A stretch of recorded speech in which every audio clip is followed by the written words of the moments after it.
Welcome back to the channel, guys. In today's video we're going to be discussing vintage watches. A lot of you have been hesitant to pull the trigger on picking up a vintage watch, but I'm going to convince you that you shouldn't hesitate, that you should pick one up today.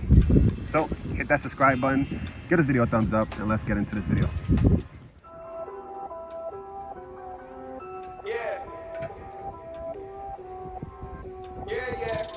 So it's a beautiful day out. That's why I'm pretty much out here in the sun. Perfect temperature, not too hot, not too cold.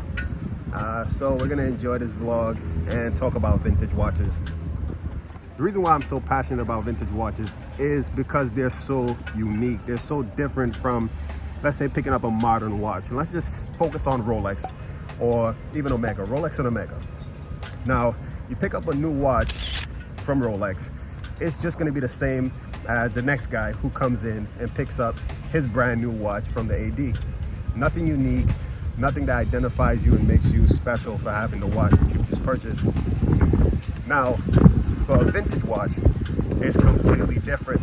It's unique from what the watch has been through. It has a history to it, from the dial, the patina that the watch develops, from the case. Maybe it's scratches, maybe it's a ding, but that makes the watch unique. It makes the watch tell you a story. You might not even know the story, but it's interesting to kind of come up with your own story of what happened to the watch. In some cases, you can even purchase the watch from an owner that could tell you certain things that the watch has gone through with that person, and even that person could know who he purchased the watch prior and tell you that story, which could make it even better. In a lot of cases too, the things that come with the watch tells a story, like the papers, the purchase receipt, and the condition that those documents are in is also unique and makes the whole purchase and that collection special, unlike some brand new clean white papers that you get or a card today from Rolex. Not that special to me. I have enough cards, credit cards in my wallet. I don't need a card for my watch.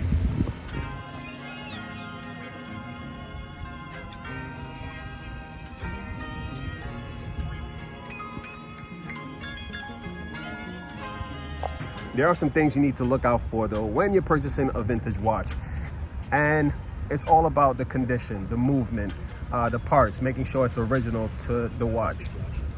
That's the only thing you need to be worried about. But once that checks out, you have a perfectly functioning watch that keeps perfect time, just like the brand new watch. So why spend extra or wait on a wait list, let's just say with Rolex, to get a watch when you could easily just pick up a vintage piece whenever you would like, and that watch would be unique and more special than a new watch.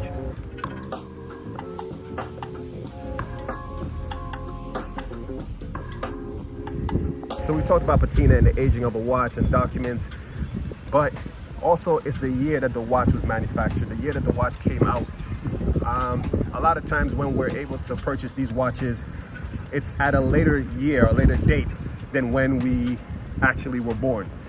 But it's nice to actually go back and purchase something from the year that we were born. So a birth year watch. And the only way to do that is going vintage. So that's one other thing to think about if you want to get a birth year watch. And you could also get it in like new condition. It all depends.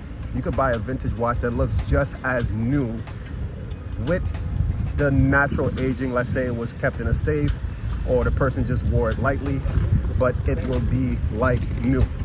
Almost like a brand new watch that's just been worn a few times. Nothing wrong with that. So stop hesitating. I've owned vintage, I've owned modern, and I've always went right back to vintage. The modern watches just don't do it for me. Even the modern watches that's pre-owned, that's been through something, have some scratches and dings, it's just not the same. Just the build quality of some of these modern watches, I just don't like it. These new materials that make the watch not even age sometimes, who knows? It's just not for me. So something to consider, guys. Think about vintage. Go check.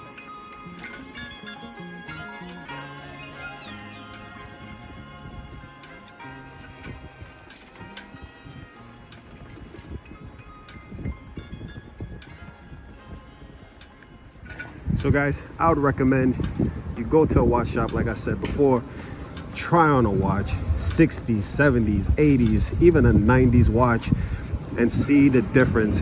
And trust me, you'll come back to this video or one of my other videos and let me know how much it has changed your life. And it could be any watch. It could be a Rolex, it could be an Omega, it could be a Seiko, it could be a Timex. I don't care. It doesn't have to be an expensive vintage watch for you to enjoy it and for you to fit in if that's what you're trying to do. So just go check one out, try it on your wrist, and enjoy it. Guys, I hope you enjoy this content, this whole ride and talk, talking watches.